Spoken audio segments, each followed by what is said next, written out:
ဒိုင်နိုဆောနဲ့မောင်ပလာတို့ကိုကျုံနဲ့တုတ်ထားပြီးမြောက်မေတော်ကအင်အားကြီးတဲ့မြောက်9ကောင်ကိုခေါ်ခဲ့ပါတယ်။မြောက်မေတော်ကလည်းတုတ်လေးနဲ့စက်ဝိုင်းပုံစံအဝိုင်းကိုဝိုင်းပြီးမြောက်9ကောင်ကိုဝုတ်ပြုတ်တယ်လို့ထိုင်ခိုင်းခဲ့ပါတယ်။မြောက်မေတော်ကတုတ်နဲ့အချက်ပေးလိုက်ပြီးစက်ဝိုင်းမှာရှိနေတဲ့မြောက်9ကောင်ကလည်းစချကြပါတော့တယ်။9ကောင်ထဲကတကောင်သာအသက်ရှင်ရမှာဖြစ်လို့ဒူတေကိုဒီရှိသည်များအကုန်ထုတ်ပြီးတိုက်ခိုက်ခဲ့ကြပါတယ်။နောက်ဆုံးတော့အဆွေတွေနဲ့ဆွဲထားတဲ့မြောက်တကောင်ကအနိုင်ရရှိခဲ့ပါတယ်။အဲ့ဒီအချိန်မှာမြောက်မေတော်ကအနိုင်ရခဲ့တဲ့မြောက်ကိုစွမ်းအားကြီးစေတဲ့မော်စီးရီကိုလာတောက်ဖို့ပြောခဲ့ကမြောက်ကြီးကလည်းတူးထောက်ပြီးမော်စီးရီကိုတောက်ခဲ့ကစွမ်းအားကြီးတဲ့မြောက်ဘလူးကြီးအဖြစ်ချက်ချင်းပုံစံပြောင်းသွားခဲ့ပါတယ်။အဲ့ဒီအချိန်မှာမြောက်တွေကဒိုင်နိုဆောကိုလွတ်ချပေးပြီးမြောက်ဘလူးနဲ့တိုက်ခိုက်စေခဲ့ပါတယ်။ဒိုင်နိုဆောကလည်းလွတ်ချင်းမှာပဲမြောက်ဘလူးကိုတိုက်ခိုက်ဖို့ပြေးဝင်သွားပေမဲ့လည်းတစ်ချက်ထဲနဲ့မှောက်သွားခဲ့ပါတယ်။မြောက်ဘလူးကလည်းဒူတို့ရိုးရအတိုင်းအယူမျက်နှာဖုံးကိုစွပ်ပြီးဒိုင်နိုဆောကိုတက်ဖို့လုပ်နေခဲ့ပါတယ်။ဒိုင်နိုဆောကလည်းရွေးချယ်စရာမရှိတော့မြောက်ဘလူးကြီးကိုတိုက်ခိုက်ပေမဲ့လည်းဘလို့တမျှခံရပါတယ်။မြောက်ဘလူးကြီးဒိုင်နိုဆောကိုတက်မယ်လို့တော့မောင်ပလာကတုတ်ထားတဲ့ကြိုးကနေလွတ်အောင်ယုံပြီးဒိုင်နိုဆောကိုကယ်ဖို့ကြိုးစားခဲ့ပါတယ်။မောင်ပလာကလည်းမြောက်ဘလူးကိုမရှင်နိုင်မှန်းသိလို့အပေါ်မှာရှိတဲ့မော်ဆေးရီကိုတက်ယူဖို့ကြိုးစားခဲ့ပါတယ်။အပေါ်ကိုရောက်တော့မောင်ပလာမော်ဆေးရီကိုတောက်ပြီး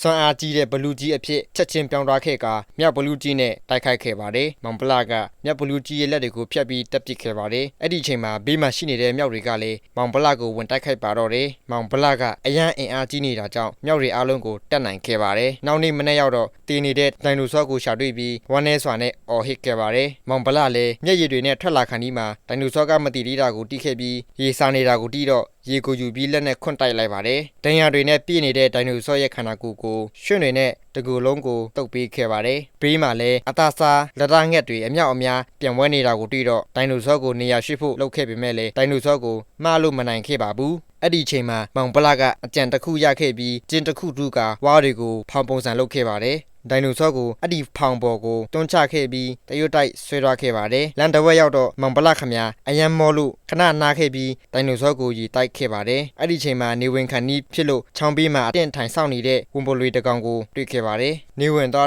့ခရီးဆက်မဆက်နိုင်ပဲဝန်ပိုလွေအန်ဒီယေကနေကောက်ွယ်ဖို့မောင်ပလာကဒိုင်နိုဆောပတ်လေကိုမိမွေးခဲ့ပါတယ်။မနက်မိုးလင်းတော့ဒိုင်နိုဆောကိုရီတိုက်ခဲ့ပြီးခရီးထက်ဆက်ခဲ့ပါတယ်။လမ်းခရီးတစ်လျှောက်မှာဘေးကနေတကောက်ကောက်လိုက်လာနေတဲ့ဝန်ပိုလွေတွေကိုတွေ့ခဲ့ပါတယ်။မောင်ပလာလည်းခရီးသွားရင်းဂူတစ်ခုတွေ့တော့ဒိုင်နိုဆောကိုဂူထဲထမ်းထားပြီးအနားယူခဲ့ပါတယ်။ညရောက်တော့ဝန်ပိုလွေတွေမလာပဲအခွန်မာတဲ့ပိုးဟတ်တွေအမြောက်အများရောက်လာခဲ့က